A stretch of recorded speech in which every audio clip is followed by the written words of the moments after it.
آگے بڑھنے سے پہلے گزشتہ حدیث میں ایک اعراب کے تعلق سے جو غلطی ہوئی تھی میں اس کو جو ہے بیان کر دوں، بتا دوں۔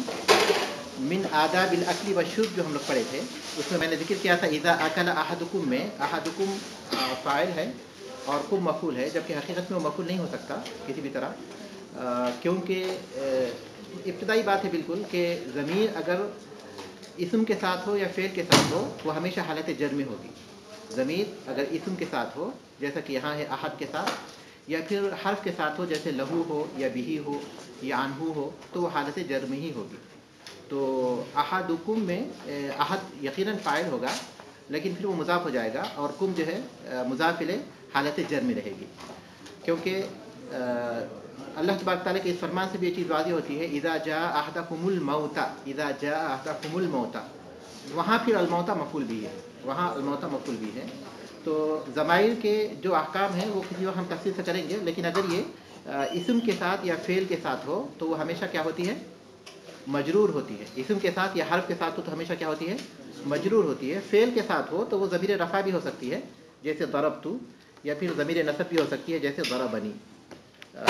یہ تفصیلات انشاءاللہ پھر کبھی کریں گے، لیکن فی الحال آپ اس کو ٹھیک کر لیجئے۔ احدکم میں وہ مضاف الیہ ہے اور حالت جر میں ہے۔ تو آج کی حدیث ہے من آداب لبس النعل، من آداب لبس النعل، جوتی پہننے کے آداب میں سے۔ من آداب لبس النعل، لبس پہننا، لبس یلبس سے، لبس یلبس سے، لبس کے معنی ہے پہننا۔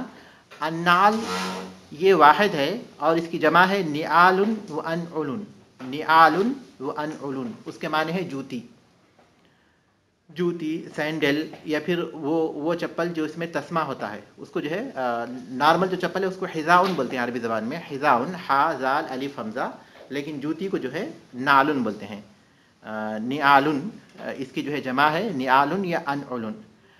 من یہ اس بات کی دلیل ہے کہ جوتی پہننے کے کچھ آداب یہاں بیان کیے گئے ہیں، سارے آداب نہیں، کیونکہ انہوں نے آداب لبس النعل نہیں کہا بلکہ من آداب لبس النعل کہا، جوتی پہننے کے آداب میں سے۔ حدیث ہے عن ابی ہریرہ رضی اللہ عنہ ان رسول اللہ صلی اللہ علیہ وسلم قال اذا انتعل احدکم فلیبدأ بالیمین واذا انتزع فلیبدأ بالشمال لتكن اليمنى اولهما تنعل واخرهما تنزع، اذا انتعل احدکم فلیبدأ بالیمین واذا انتزع فلیبدأ بالشمال لتكن اليمنى اولهما تنعل واخرهما تنزع، رواہ البخاری و مسلم بمعنی۔ بمعنی اس بات کی دلیل ہے کہ الفاظ مختلف ہیں لیکن معنی ایک ہی ہیں۔ حدیث کی ترجمانی دیکھیے، ابو ہریرہ رضی اللہ تعالیٰ عنہ سے روایت ہے کہ رسول اکرم صلی اللہ علیہ وسلم نے فرمایا اذا انتعل احدکم، جب تم میں کوئی جوتی پہنے، اذا جب، انتعل پہنے، انتعل ینتعل انتعالا جوتی پہننا، انتعل ینتعل، اسی طرح نعل ینعل نعلا بھی اسی معنی میں ہے، نعل ینعل نعلا، نعل ینعل نعلا جوتے پہننے ہی کے معنی میں، یا پھر انتعل ینتعل انتعالا اسی معنی میں۔ اذا انتعل احدکم، جب تم میں کوئی جوتی پہنے، فلیبدأ بالیمین، تو دائیں جانب سے پہل کرے، یعنی پہلے دائیں جانب کی جوتی پہنے۔ وَإِذَا انتزع، اور جب اتارے، نزع کھینچنے کے معنی میں ہے، نزع ینزع نزعا، نزع ینزع نزعا، یا انتزع ینتزع انتزاعا، نزع ینزع نزعا یا انتزع ینتزع انتزاعا، کھینچنے کے معنی میں، نکالنے کے معنی میں، اتارنے کے معنی میں، اور یہاں اتارنے کے معنی میں ہے۔ اور جب نکالے یا اتارے، فلیبدأ بالشمال، پہلے بائیں جوتی اتارے، پہلے بائیں جانب کی جوتی اتارے۔ لیکن الیمنی اولہما تنعل، وعلیکم السلام، جوتا پہنتے وقت دایاں پیر پہلے ہو۔ لیکن الیمنی، چاہیے کہ ہو دایاں پیر یا دایاں جوتا، اولہما ان دونوں میں، تنعل پہنا، جی لا تكون یمنا نہیں ہے، لتکن الیمنی، ہاں یس، جی ہاں، لا تكون، لتکن الیمنی ہے نا، جی جی ہاں، لتکن الیمنی اولہما تنعل، جوتا پہنتے وقت دایاں پیر پہلے ہو، وہ آخرہما تنزع، اور اتارتے وقت दायां कहाँ हो, बाद वाला हो, आखिरहुमा यानी बाद में हो। इज़न ताला अहदुकुम फलियब्दा बिल यमीन, जब तुम में कोई जूती पहने तो वो दाएं जानिब से शुरू करे, यानी दाएं पैर की जूती पहले पहने। व इज़न तज़ा फलियब्दा बिशिमाल, और जब उतारे तो बाएं पैर की पहली उतारे। लितकुनिल युमना अव्वलहुमा तुनालू, जूता पहनते वक्त दायां पैर पहले हो, व आखिरहुमा तुनज़ाउ, और उतारते वक्त बाद में हो या आखिर में हो। ये हदीस है, इसके अल्फाज माने देखिए, इन ताला लुब्सुन नाल, जूती पहनना, व नालू अल हिज़ाउ, नाल जूती को कहते हैं, वही मुअन्नसतुन, और ये मुअन्नस इस्तेमाल होती है। जैसे हाज़िही नालुन कहेंगे। इंतज़ा खला, उतारने के माने में, खला उतारा, इंतज़ा यानी खला उतारा। अशिमाल हिया रिजलुल युसरा, बायां पैर, अशिमाल हिया रिजलुल युसरा, वो बायां पैर है। खला यखलाउ, उतारने के माने में। ये जूती पहनने के आदाब हैं, उसमें से एक हदीस, जैसा कि मुअल्लिफ की आदत है कि वो बाप की एक हदीस बयान करते हैं, और उस हदीस के तहत जो आदाब या जो अदब वहाँ होता है उसकी तरफ वो इशारा करते हैं। और जी पहला अन्नाल के माने लुब्सुन्नाली, जूती पहनना, वन्नालू, और नाल कहते हैं अल हिज़ाउ, जूती को। हिज़ा माने चप्पल, उस माने में इस्तेमाल करते हैं, लेकिन हिज़ा जो है, जो तस्मे के बगैर हो, जिसको बन्ना किया जाता हो, वो उस माने में होता है आमतौर पर। वही मुअन्नसा, और ये मुअन्नस इस्तेमाल होता है। ये होना चाहिए। जी हाँ, इस पर भी नाल का इतलाक़ होता है। तो ये लिबास के बाब से है, जूती पहनना ये लिबास के बाब से है। मुअल्लिफ ने इसके बाद लिबास के आदाब जिक्र किए हैं। जूती पहनने के आदाब के बाद, इसके बाद जो हदीस है वो लिबास के आदाब से है। तो लिबास के बाब में शुमार किया जाता है, हर वो चीज़ जो पहनी जाती है इंसानी बदन पर, वो लिबास के बाब से है। तो जो आदाब लिबास के हैं उनमें ये भी हैं। अल्लाह तबारक व तआला ने इस दीन की जो खुसूसियात रखी हैं, उसमें इंसानी फितरत और उसकी ज़रूरतों का लिहाज रखते हुए वो तमाम अहकाम दिए हैं जो उसकी फितरत से मुनासिबत रखते हैं या उसके लिए ज़रूरी हैं। जूती पहनने की हदीस में बाकायदा जिक्र किया गया और उसकी तरगीब दी गई, क्योंकि उसकी वजह से आदमी के पैर महफूज रहते हैं। आदमी गर्मी से, सर्दी से या कंकर पत्थर वगैरह इन चीज़ों से महफूज रहता है, और फिर उसके पैर भी साफ़ रहते हैं। तो इसलिए उसकी तरगीब दी गई है। जब हमारे ज़िंदगी के ज़रूरी चीज़ों में से या ज़रूरतों में से एक चीज़ है, तो ज़ाहिर है कि उसका हुक्म इस्लाम में यकीनी तौर पर मौजूद है। तो उसके कुछ आदाब भी हैं, उनमें से जो अदब यहाँ बयान किया गया वो वही अदब है जो बुनियादी तौर पर बहुत सी चीज़ों में शुमार किया जाता है। वो ये कि हर वो चीज़ जो तकरीम के बाब से है उसमें दाएं जानिब को मुक़द्दम किया जाएगा, और हर वो चीज़ जो तकरीम के बाब से नहीं है उसमें बाएं जानिब को मुक़द्दम किया जाएगा। तो जूती का पहनना ये इंसान के लिए तकरीम है, इंसान के लिए सफाई का ज़रिया है। तो इसलिए पहनने में इसको मुक़द्दम किया गया, और उतारते वक्त दाएं जानिब को मुअख्खर किया गया, और बाएं जानिब को क्या किया गया? मुक़द्दम किया गया। तो जो अदब इस हदीस से मालूम होता है वो ये कि जूती पहनने में पहले दाएं पैर के पहनना चाहिए, और उतारते वक्त पहले बाएं पैर की उतारना चाहिए। ठीक है, क्योंकि ये बुनियादी तौर पर उसी बाब से है। रिमोट लामात, ठीक है।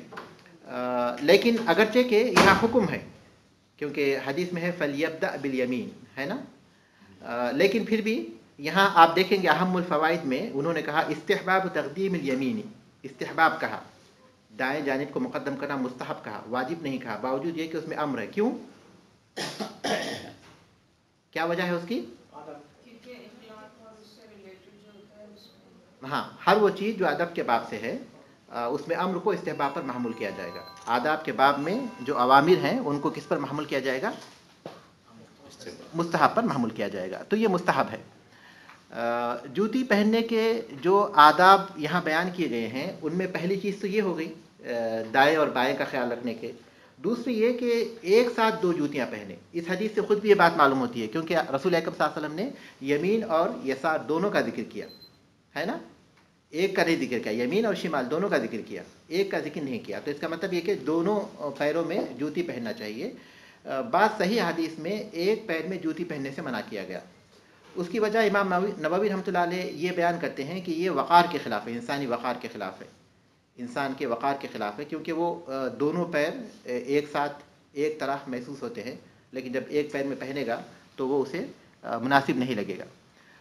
لیکن بعض احادیث میں اور اس کی صحت کے بارے میں اہل علم کا اختلاف ہے. رسول اکرم صلی اللہ علیہ وسلم نے اس کا سبب یہ بیان کیا کہ شیطان ایک جوتی پہنتا ہے, شیطان ایک جوتی پہنتا ہے. اگر وہ حدیث صحیح ہوگی تو اس موقع پر تو اس صورت میں ایک جوتی پہننا حرام ہو جائے گا, ورنہ پھر وہ مکروہ ہوگا. ورنہ عام طور پر اس پر جو حکم ہوگا وہ یہ کہ ایک جوتی پہننا مکروہ ہے.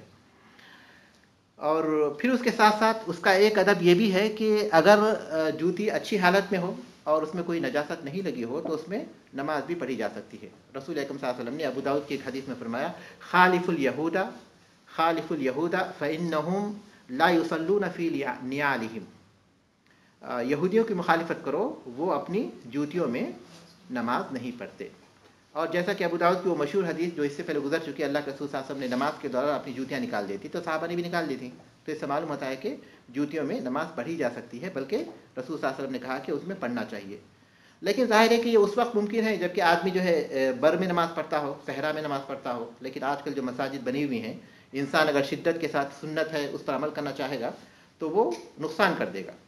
ہر وہ چیز جو سنت ہے اور جس کے کرنے سے انسان کو فائدہ ہوتا ہے, لیکن اگر اس کے کرنے کی صورت میں نقصان زیادہ ہو تو اہل علم کا اس بات پر اتفاق ہے کہ درء المفاسد مقدم علی جلب المصالح. درء المفاسد یعنی مفاسد کو دور کرنا یہ مقدم ہے فوائد کے حصول پر. ایک سنت ہے, اس پر عمل کرنے کی وجہ سے اگر مسجد گندی ہوتی ہو یا کارپیٹ گندی ہوتی ہو تو اس کا جو نقصان ہے اس سے زیادہ ہے, تو اس صورت میں اس نقصان کی وجہ سے اس چیز کو چھوڑا جائے گا, اس چیز کو ہم چھوڑ سکتے ہیں. لیکن چونکہ اللہ کے رسول صلی اللہ علیہ وسلم نے پڑھا ہے, اس کی طرف توجہ دلائی ہے, لہٰذا ہم کو چاہیے کہ کبھی ہم بر میں ہوں یا پھر اپنے گھر میں ہوں یا پھر جوتیاں نہیں ہوں اپنے گھر میں, تو اس موقع پر پڑھ لیا کریں تاکہ اس حدیث پر عمل ہو جائے جس میں اللہ کے رسول صلی اللہ علیہ وسلم نے کہا کہ یہودیوں کی مخالفت کرنا چاہیے.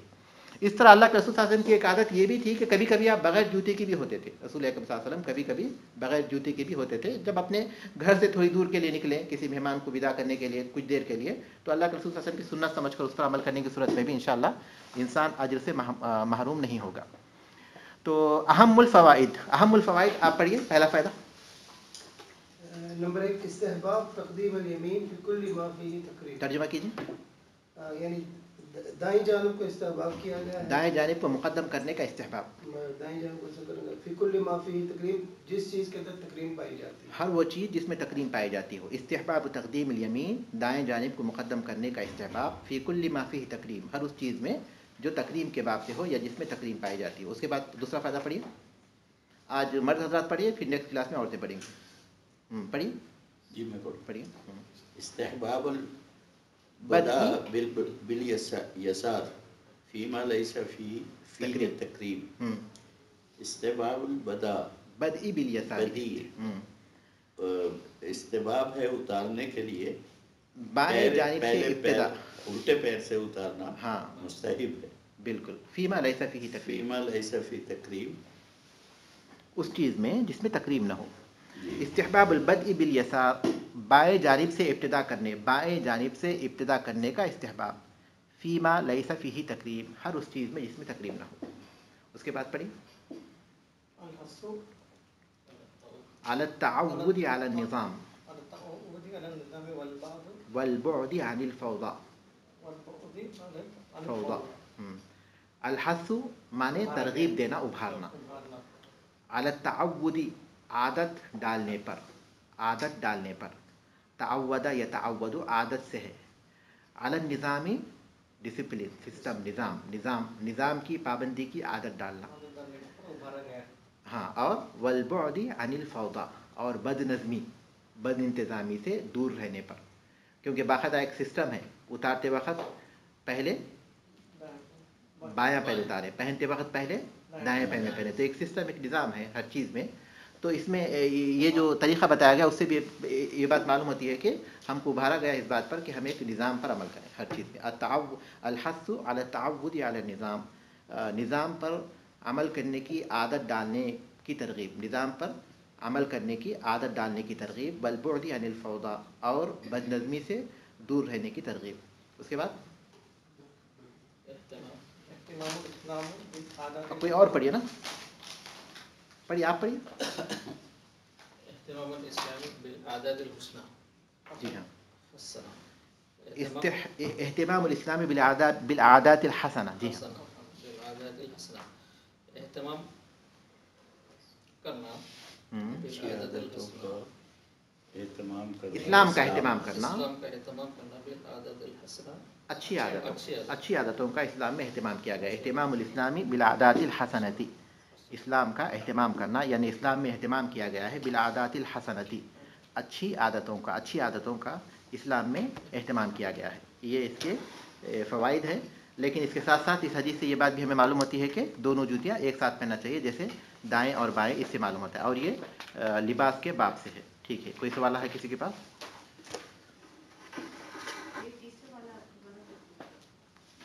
क्या चीज़? अल-हस्सु अला तअव्वुद अला निज़ाम, अल-हस्सु माने उभारना, तरगीब देना, अला तअव्वुद आदत डालने पर, अला निज़ामी निज़ाम, एक निज़ाम की आदत डालने पर उभारना। वल बुअद अनिल फौदा, और बदनज़मी से दूर रहने पर उभारना। हदीस का तर्जुमा, इज़न तअला अहदुकुम फलयब्दा बिल यमीन, जब तुम में कोई जूती पहने तो दाएं जानिब से शुरू करे। व इज़न तज़ा फलयब्दा बिशिमाल, और जब उतारे तो बाएं जानिब से शुरू करे। लितकुनिल युमना अव्वलहुमा तुनअलु, जूता पहनते वक्त दायां पैर पहले हो। व आखिरहुमा तुनज़अु, और जूता उतारते वक्त दायां पैर आखिरी में हो। व आखिरहुमा तुनज़अु। साहब ये 3 नंबर पे जो है अल-हस्सु अला तअव्वुद अला निज़ाम, तो अइम्मा कराम जो मसाजिद में हैं उन्हें उभारना चाहिए ना, जो हम मस्जिदों के बाहर जूतियाँ बदनज़मी से बिल्कुल उतार के जाते हैं, नमाजी जितने भी हैं सब बैठकर। सही, बिल्कुल, बहुत बदनज़मी है जूतियाँ उतारने के निज़ाम में, बगैर किसी शक के, यकीनन, बिल्कुल। तो एक तरतीब पर उभारना चाहिए, क्योंकि हमारी इबादत के जो तौर तरीक़े हैं, हमारे खाने पीने, उठने बैठने, जागने, सोने, इन तमाम के जो आदाब बताए गए हैं उससे हमें यही मालूम होता है। सलाम, तो उससे यही मालूम होता है कि हर चीज़ में एक निज़ाम हमारे पास होना चाहिए। हरम में तो और भी मुश्किल है, उसकी तरफ तवज्जो दिलाना चाहिए। लेकिन शेख जिन्हें पता चल जाए अगर वो भी शुरू करें तो लोग देख के सीखते हैं उससे, बल्कि समटाइम्स तो आप लोगों को खड़ा करके कहें कि करो इसे तो करते हैं फिर। जी हाँ, नहीं, बात चीज़ें ऐसी हैं जो तवज्जो दिलाने से या फिर अमल करने से लोगों के अंदर पैदा हो जाती है, लेकिन कोई उस तरफ तवज्जो नहीं देता तो उसके बाद जो फिर वैसी रह जाती। तो सर जूती या जूता इस तरह के वो टखने के नीचे हो तो भी नमाज पढ़ सकते हैं फिर? लिबास कपड़े तो नहीं हो, जूती तो टखने को छुपा भी सकते हैं, या उसका कोई ताल्लुक नहीं। इज़ार के लिए कहा गया, इज़ार के लिए ये बात जो आइंदा इंशाल्लाह आइंदा जो हदीस उसमें बात है कि इज़ार, मर्द का इज़ार टखने से ऊपर होना चाहिए। अच्छा, अक्सर ये भी होता है कि नमाज जनाजा पढ़ते हैं तो जूतों पर पाँव रख के खड़े हो जाते हैं, ये दुरुस्त है? रसूल सल्लल्लाहु अलैहि वसल्लम ने, इससे पहले हम लोग पढ़ चुके हैं फ़िक़्ह में कि जब कोई शख्स मस्जिद को पहुँचे और उसके जूतों में जो गंदगी लगी हो तो ज़मीन को रगड़ दे, ज़मीन में रगड़ दे ताकि गंदगी उसकी हट जाए। तो इसका मतलब ये कि जूते में अगर नजासत नहीं है तो इंशाल्लाह कोई हर्ज नहीं है। जूते में नजासत नहीं है तब इंशाल्लाह कोई हर्ज नहीं है। लेकिन नमाज जनाजा के बारे में अहले इल्म का इख्तलाफ है कि वो एक ज़िक्र है या फिर जो है नमाज है। अगर वो सिर्फ ज़िक्र के माने में लिया जाए तो उसमें अगर नजासत भी लगी है तो कोई हर्ज नहीं होगा, अगर ज़िक्र के माने में। राजिह क़ौल ये है कि वो एक ज़िक्र है, वो एक ज़िक्र है, नमाज नहीं है, अगरचि उस पर नमाज का इतलाक़ किया जाता है, लेकिन वो ज़िक्र है, मय्यत के लिए रहमत की दुआ के लिए मुक़र्रर किया गया है। तो उस सूरत में अगर नजासत भी हो तो कोई हर्ज नहीं, कोई हर्ज नहीं इंशाल्लाह। उसमें जो है दुआ पाई जाती है ना, वो उस सूरत में वो दुआ के माने में होगी। जी सर, ये अगर मुसलमान औरतें लिबास के मामले अगर वो साड़ी पहने फैशन के तौर पर सब खुला है। साड़ी एक ऐसा लिबास है जिसमें सत्र सही तौर पर नहीं होता। साड़ी एक ऐसा लिबास है जिसमें सही तौर पर सत्र नहीं होता, एक बात। और दूसरी बात यह कि मुसलमानों के लिबासों में वो लिबास नहीं आता। बज़ाहिर यूँ महसूस होता है कि वो हिंदुओं से मुसलमान औरतों में आ चुका है। तो चूँकि ना तो उससे सत्र होता है और न ही मुसलमानों के लिबासों में शामिल होता है, तो इसलिए उससे बचना चाहिए। तो वो गैर इस्लामी लिबास है, बज़ाहिर वो गैर इस्लामी लिबास है, क्योंकि वो खमीस नहीं है। शेख, खाद जो है वो दरअसल तो इन्हीं जानवरों की लीद वगैरह से भी बनती है, तो अगर वो लग जाए मतलब खाद बनने के बाद, तो फिर भी वो नाजिस ही होगा। अगर खाद जो है नजासत से बनी है तो उसका हुक्म नजासत का ही होगा। चाहे वो खाद की सूरत इख्तियार करती है। हाँ, चाहे वो खाद की सूरत इख्तियार करे, उस सूरत में जबकि वो खाद जब तक भी होता है वो खाद में नजासत दूसरी शक्ल में नहीं बदल जाती। देखिए, नजासत का किसी चीज़ में तहलील होकर ऐसे तहलील हो जाना कि अब नजासत का कोई इम्कान उसमें नहीं होता, तब उसका हुक्म दूसरा हो जाएगा। खाल में जो है नजासत तहलील तो होती है, लेकिन ऐसी नहीं कि नजासत उसमें होती ही ना हो, बल्कि साफ तौर पर उसमें नजासत महसूस होती है, तो इसलिए उसका हुक्म नजासत का होगा। मिसाल के तौर पर कुछ ऐसी चीज़ें हैं जिसमें जो है खिंजीर की चर्बी मिलाई जाती है, तो जब तक वो चर्बी है वो हराम है बगैर किसी शक के। लेकिन अगर किसी चीज़ में शामिल होने के बाद वो कोई और चीज़ की शक्ल इख्तियार कर गई, कोई और चीज़ की शक्ल में उढल गई, खिंजीर की चर्बी नहीं रही, तो उस वक्त अहले इल्म का इख्तिलाफ है। जब कहते हैं कि जब वो चर्बी नहीं रही बल्कि वो कोई और चीज़ बन गई, तहलील हो गई वो, तो उसके ऊपर नजासत का इतलाक़ नहीं होगा, ना तो खाने में और नहीं कपड़ों को अगर लग जाए तो उस सूरत में, या बदन को लग जाए तो उस सूरत में। तो नजासत का तहलील होना इस माने में कि वो बदल कर कोई और चीज़ की शक्ल इख्तियार कर ले, लेकिन खाद जो है नजासत की शक्ल ही में होती है, बदल कर कोई और शक्ल में नहीं बनती, तो इसलिए उसका हुक्म उस वक्त तक नजासत का ही होगा। नमाज के दौरान नज़ला या नाक जो आ जाती है, ये भी नजासत में शुमार होगी, या इसको धोना चाहिए, या ये साफ है, पाक है, या उसके लिए काफ़ी है कि इंसान टिश्यू में या अपने कपड़े में या अपने किसी भी चीज़ में जो है उसको साफ़ कर ले, फिर अपने जेब में रख ले, अपने हाथ में पकड़ ले, कोई हर्ज नहीं उसमें इंशाअल्लाह।